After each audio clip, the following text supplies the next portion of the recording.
जय गुरु जी। शुक्राना गुरु जी। जय गुरु जी। प्यारी संगत जी, शिवपुराण सत्संग सेवा में स्वागत है जी आप सबका। और ठंड रिटर्न होगी आज भाई, क्या किया जाए। आज ऐसा लग रहा है कि फिर से दिसंबर का महीना आ गया। बहुत ठंडी होगी आज हमारे जम्मू में संगत जी। तो आपके इलाकों में कैसी है भाई? हमारे तो यहाँ बहुत आज ठंड हो गई है। और सच्ची में मुझे ऐसे लग रहा है जैसे जो दिसंबर का महीना है ना, वो आ गया वापस। और किसी ने सच ही कहा था कि ठंड अभी आएगी, तो आज आई है भाई, ठंड आई है। और इसीलिए मैंने शॉल ले लिया, मुझे बहुत ठंड लग रही है संगत जी आज। जय गुरु जी। जुड़ते जाएं और गुरु जी महाराज की ब्लेसिंग्स देखिएगा। आज 17वां दिन है। गुरु जी महाराज ने आज ब्लेस किया हमें 70th डे शिव पुराण में। और शुक्राने मेरे सतगुरु जी महाराज जी के। तो आज बड़ी ठंडी ठंडी फील हो रही है संगत जी। तो आप कहाँ कहाँ से देख रहे हैं? आपके वहां ठंड है कि नहीं? तो जम्मू में बहुत ठंड है आज, और कटरा में भी बहुत ठंड है। वैष्णो देवी के दरबार में बहुत ठंड है। और कल की ना मुझे हंसी आ रही है।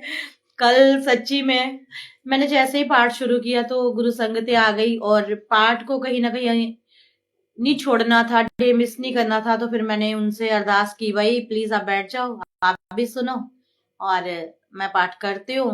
तो जब तक पाठ चलता है आप बैठे रहिएगा। लेकिन संगत जी पाठ इतना बड़ा था, 5-6 पेज का पाठ था। तो फिर मुझे अच्छा नहीं लगा।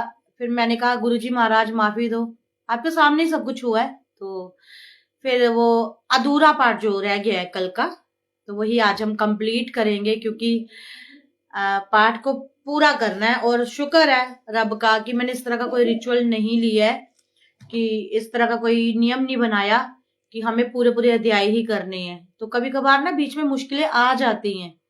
और ये इतनी बड़ी शिव पुराण की बुक है, तो ना जाने कितना टाइम इसे पढ़ने में लगेगा। तो कोई बात नहीं, गुरु जी महाराज ने ये सेवा दी है तो हम करते रहेंगे संगत जी। और कोई अतिथि आ जाता है उस वक्त, तो वो साक्षात रब का रूप होता है। और सच्ची में 7 तारीख थी और गुरुजी किसी भी रूप में आ सकते हैं और अनेकों में भी आ सकते हैं। तो शायद मेरी परीक्षा थी कि ये क्या करती है। तो फिर मैं पाठ अधूरा छोड़ के उनके संग मैंने टाइम बिताया है। क्योंकि देखिए अगला इंसान क्यों आता है आपके पास, है ना? आज के समय में किसी के पास भी इतना टाइम नहीं है, लेकिन फिर भी कोई किसी के पास जाता है ना, तो इसीलिए जाता है कि हम अच्छी तरह उनका उनका सत्कार करें। अतिथि देवो भव। तो शुक्राने गुरु जी महाराज जी के, और शुक्राने आप सारी संगतों के भी जुड़ने के लिए। तो चलिए जुड़िएगा जल्दी से।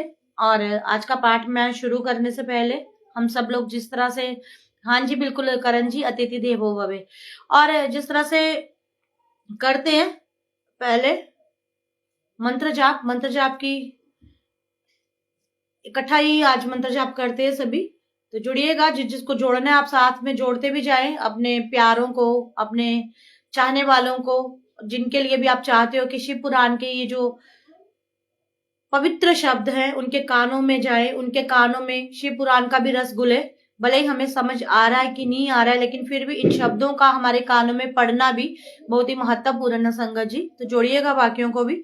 तो आज कल वाले पाठ का जो अधूरे अध्याय रह गया है, तो वही मैं कंप्लीट करूंगी। और गणपति जी के चरणों में कोटि कोटि प्रणाम है। विघ्न हरता मंगल करता गणपति जी महाराज। माँ सरस्वती माँ के चरणों में कोटि कोटि प्रणाम है। माँ सरस्वती हमारी भूल चूक माफ करो। जय हो गुरु।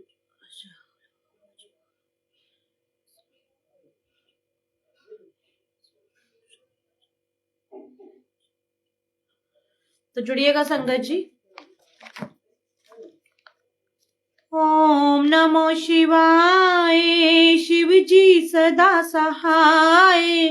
ओम नमो शिवाय, गुरु जी सदा सहाय। ओम नमो शिवाय, शिव जी सदा सहाय। ओम नमो शिवाय, गुरु जी सदा सहाय। ओम नमो शिवाय, शिव जी सदा सहाय। ओम नमो शिवाय, गुरु जी सदा सहाय। ओम नमो शिवाय, शिव जी सदा सहाय।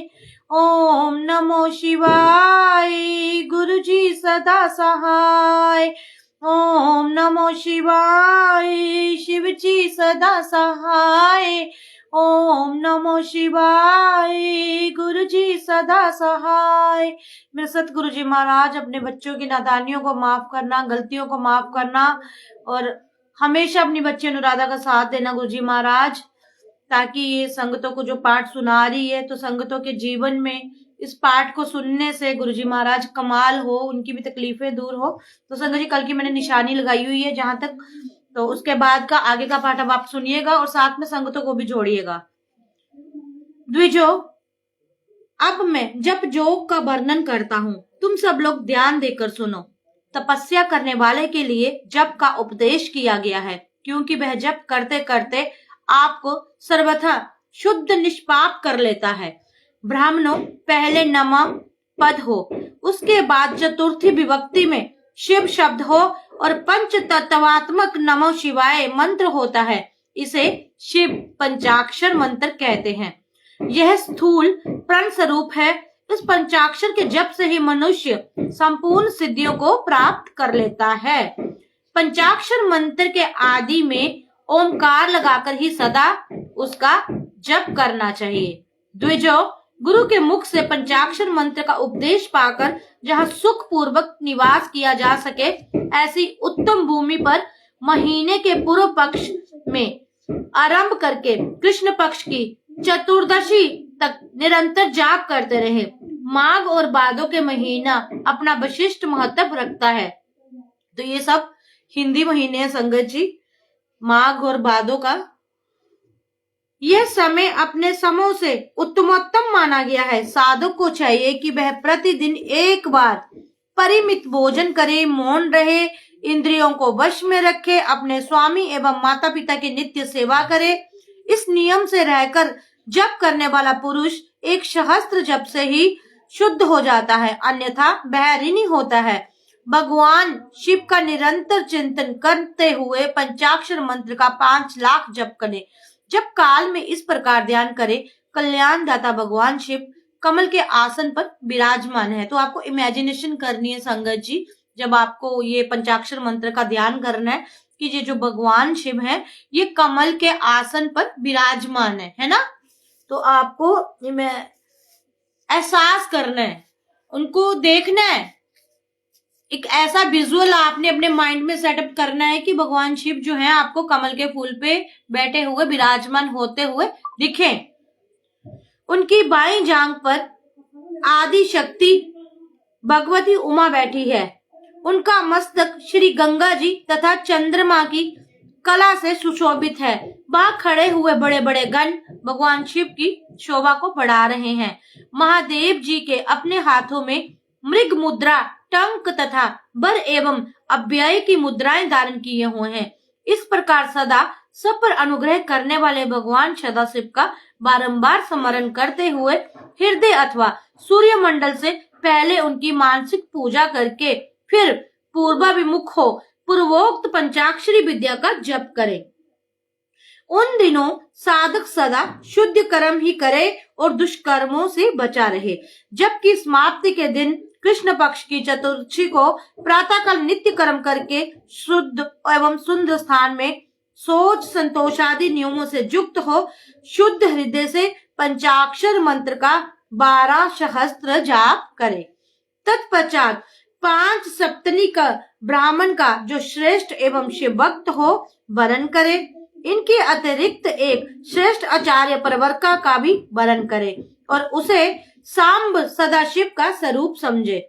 ईशान, तत्सपुरुष, अघोर, वामदेव तथा सद्योजात, इन 5 का प्रतीक स्वरूप 5 ही श्रेष्ठ और शिव भक्त ब्राह्मणों का वरण करने के पश्चात पूजन सामग्री को एकत्रित करके भगवान शिव का पूजन आरंभ करे।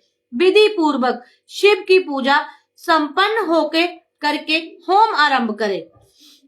अपने ग्रह सूत्र के अनुसार सुखांत कर्म करके अर्थात परिसमूहन, उपलेपन, उल्लेखन, मृदु, उद्वर्ण और अभ्युक्षण, इन पंचभू संस्कारों के पश्चात वेदी पर स्वाभिमुख अग्नि को स्थापित करके कुश कंडिका के अंतर प्रज्वलित अग्नि से आज्यवाज्ञात आहुति देकर प्रस्तुत होम को कार्य आरंभ करे। कपिला गाय के घी से 11, 100 अथवा 1000 आहुतियां स्वयं ही दे।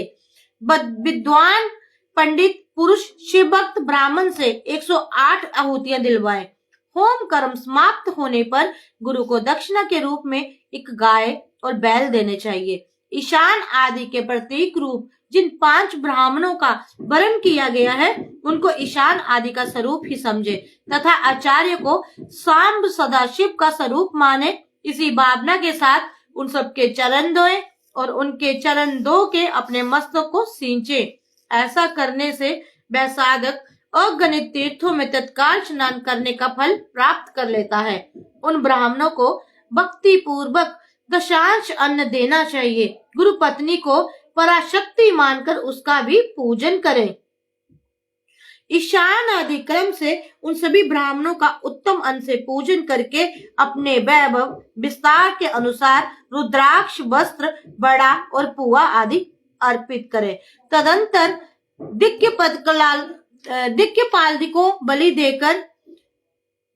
दिक्पालदिकों को बलि देकर ब्राह्मण को भरपूर भोजन कराएं। इसके बाद देवेश्वर शिव से प्रार्थना करके अपना जप समाप्त करें।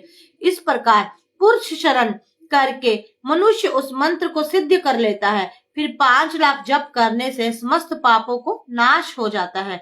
तदंतर पुनः 5 लाख जप करने पर अतल से लेकर सत्यलोक तक 14 भुवनों पर क्रमशः अधिकार प्राप्त हो जाता है। यदि अनुष्ठान पूर्ण होने से पहले बीच में ही साधक की मृत्यु हो जाए तो वह परलोक में उत्तम भोग भोगने के पश्चात पुनः पृथ्वी पर जन्म लेकर पंचाक्षर मंत्र के जप का अनुष्ठान करता है।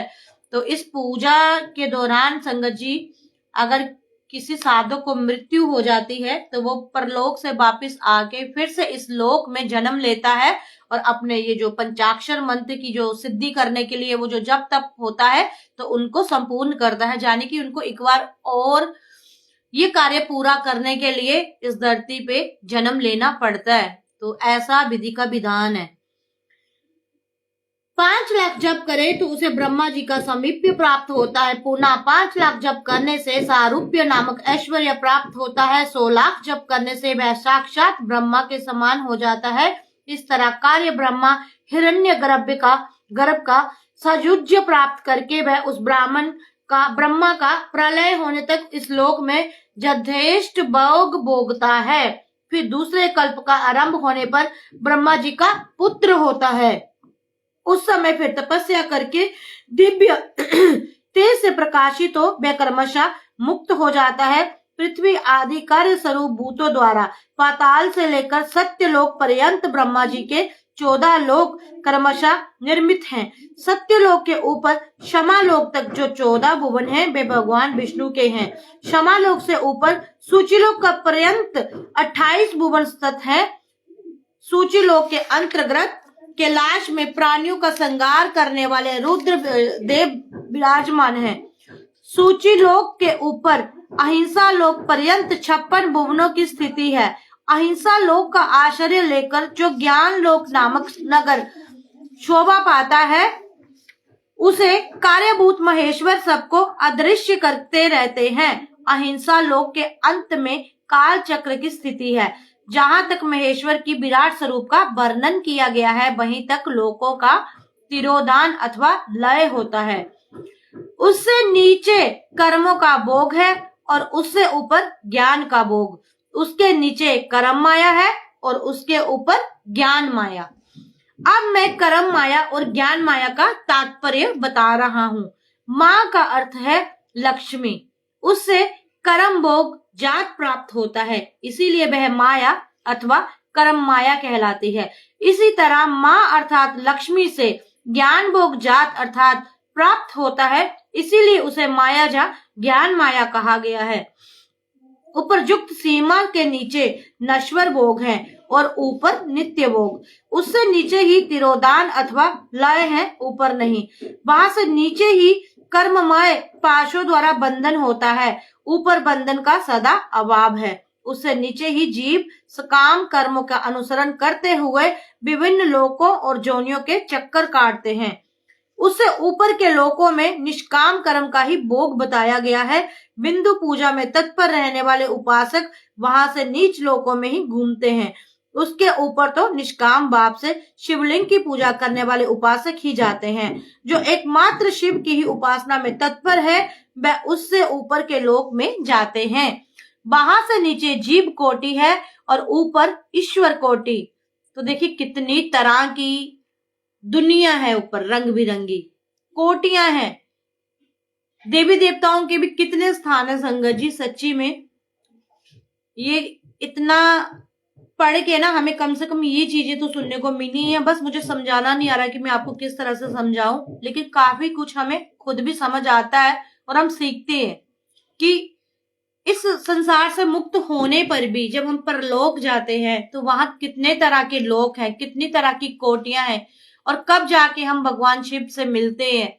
कितना हमें जप तप करना पड़ता है, कितना हमें पूजन करना पड़ता है, कितना हमें अच्छे कर्म करने पड़ते हैं और दुष्कर्मों से दूर होना पड़ता है। तो ये सब ज्ञान है इस पूरी ये जो किताब है जिसे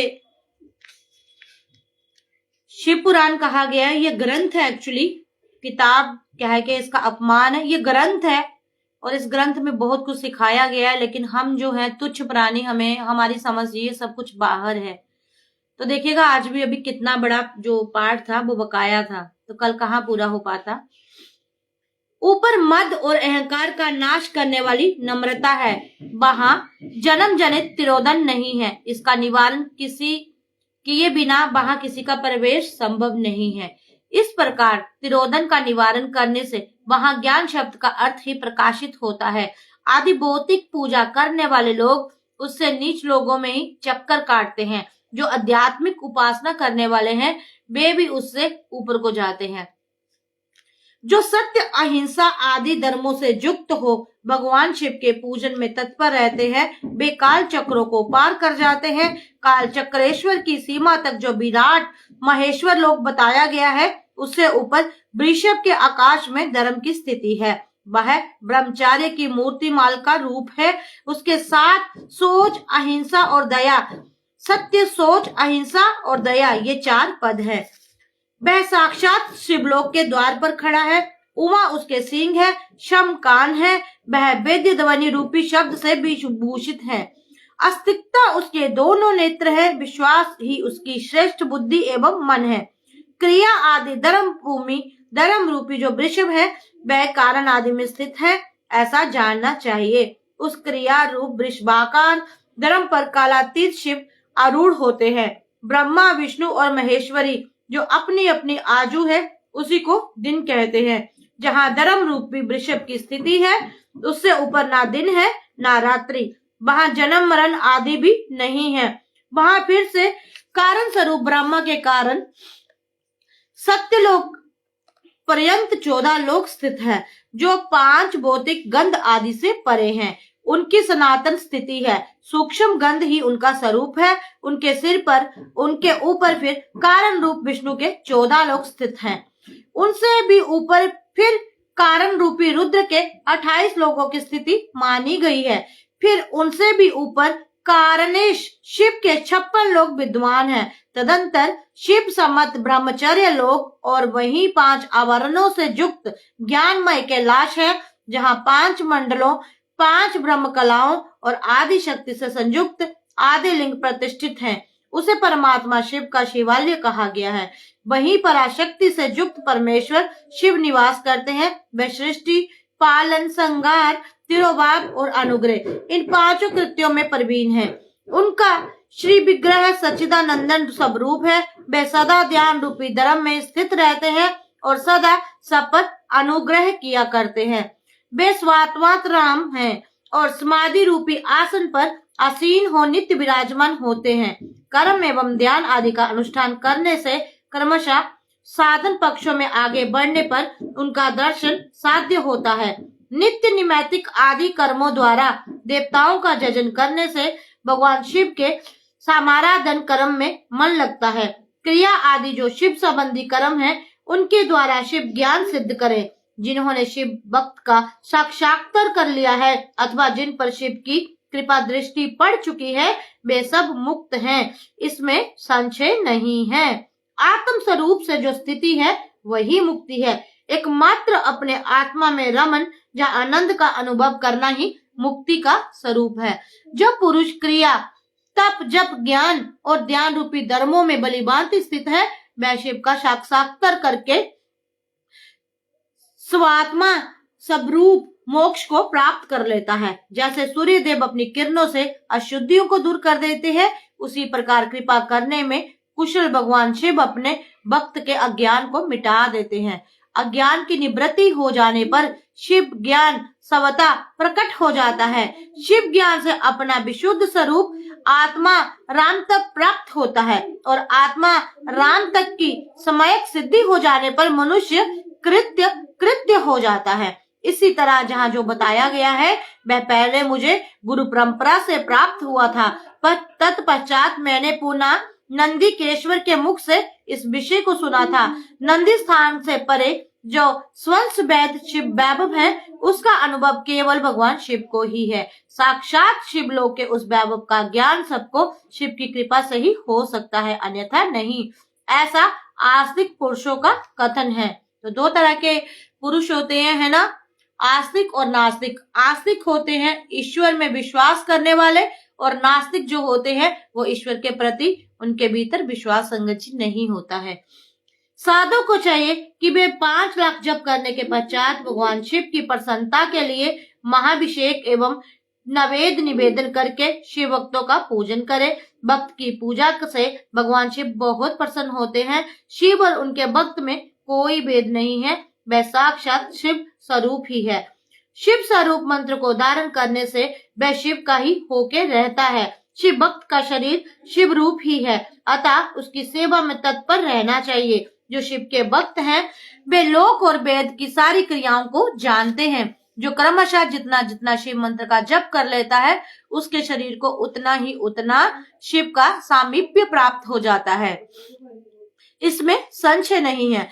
शिव भक्त स्त्री का रूप देवी महापार्वती का ही स्वरूप है। वह रूप जितना मंत्र जपती है उसे उतना ही देवी का सानिध्य प्राप्त हो जाता है। साधक स्वयं शिव रूप स्वरूप होकर पराशक्ति का पूजन करे। शक्ति बेर तथा लिंग का चित्र बनाकर अथवा मिट्टी आदि से इनकी आकृतियों का निर्माण करके प्राण प्रतिष्ठा पूर्वक निष्कपट भाव से इनकी पूजा करे। शिवलिंग को शिव मानकर, अपने को शक्ति रूप समझकर, शिवलिंग को देवी मानकर, शक्तिलिंग को देवी मानकर और अपने को शिव रूप समझकर शिवलिंग को नाद रूप तथा शक्ति को बिंदु रूप मानकर परस्पर सटे हुए शक्तिलिंग और शिवलिंग के प्रति उप प्रदान और प्रदान की भावना रखते हुए जो शिव और शक्ति का पूजन करते हैं, वह मूल रूप की भावना करने के कारण शिव रूप ही है। शिव भक्त शिव मंत्र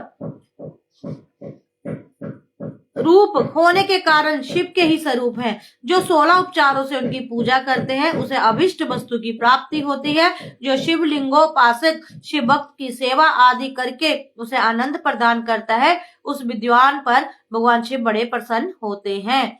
5, 10 या 100 पत्नी शिव भक्तों को बुलाकर भोजन आदि के द्वारा पत्नी सहित उनका सदैव समादर करें। धन में, दह में और मंत्र में शिव भावना रखते हुए उन्हें शिव और शक्ति का स्वरूप जानकर निष्कपट भाव से उनकी पूजा करें। ऐसा करने वाला पुरुष इस भूतल पर फिर जन्म नहीं ले सकता। तो जो इस प्रकार की पूजा करते हैं, जिस तरह से ये शिव पुराण में जो भी बताया गया है, तो वो फिर इंसान मोक्ष को प्राप्त कर लेता है और दोबारा जन्म मृत्यु के बंधन में नहीं पड़ता है। तो जय गुरु जी, शुक्राना गुरु जी, हर हर महादेव। तो आज यहीं तक संगत जी।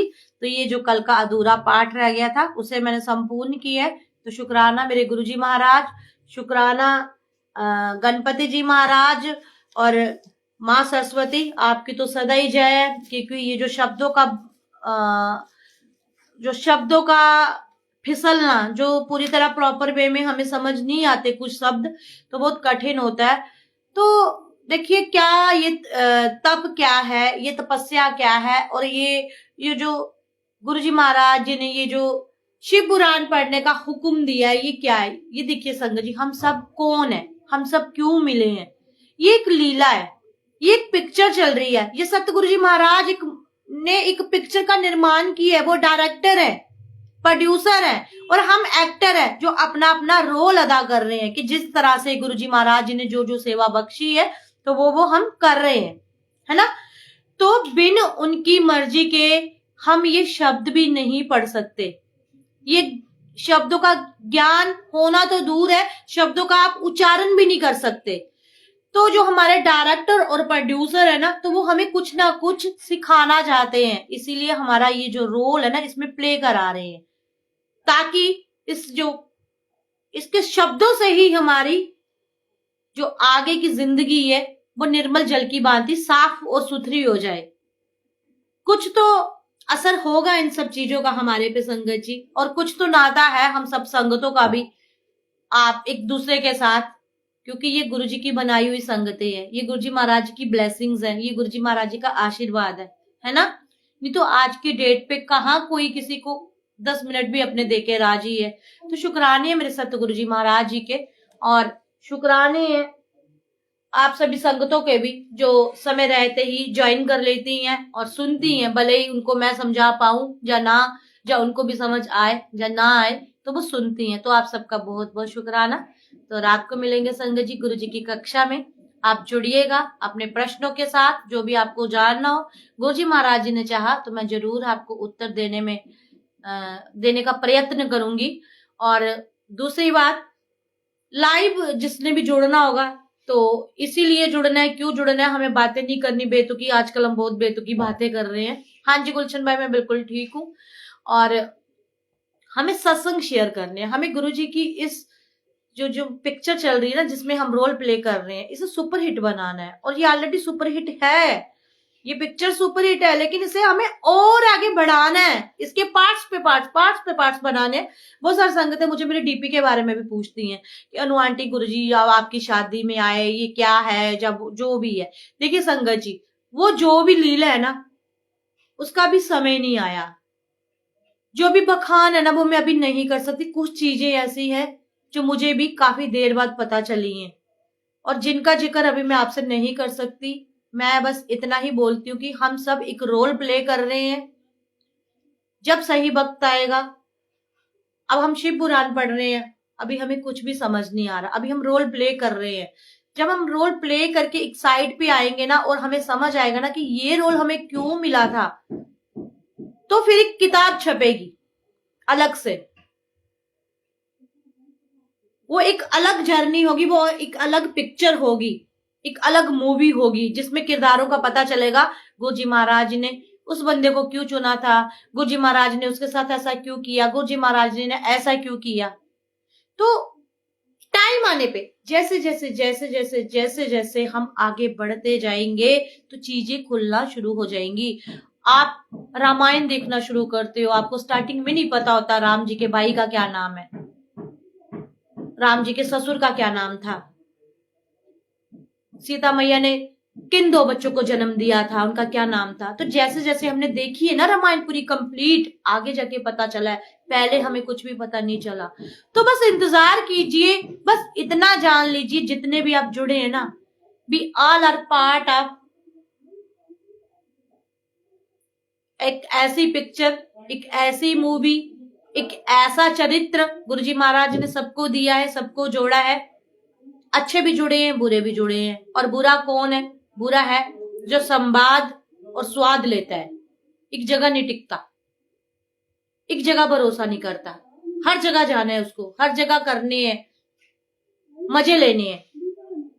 तो जैसी करनी वैसी बननी, जो जैसा करेगा वो वैसा भोगेगा। कर्म हमने खुद ही भोगने हैं। मेरे कर्म जितना मर्जी मुझसे मेरा पति प्यार करता होगा, मेरे बच्चे प्यार करते होंगे, कोई नहीं भोग सकता, मैं ही भोगूंगी। वो कर्मों की मार मुझे ही लगेगी। तेरा पाना मीठा लागे, है ना। तो गुरुजी जो करेंगे वही हम करेंगे। अब तो सुनीता आंटी हमें पता है लव कुश है, लेकिन मैं एग्जाम्पल दे रही थी। तो आप सबका बहुत बहुत शुक्राना। गुरुजी महाराज की असीम कृपा आप सब पे बरसती रहे। तो आज यहाँ बड़ी ठंड हो गई है, तो मैं कुछ देर के लिए आराम करने जा रही हूँ। जय गुरु जी, शुक्राना गुरु जी।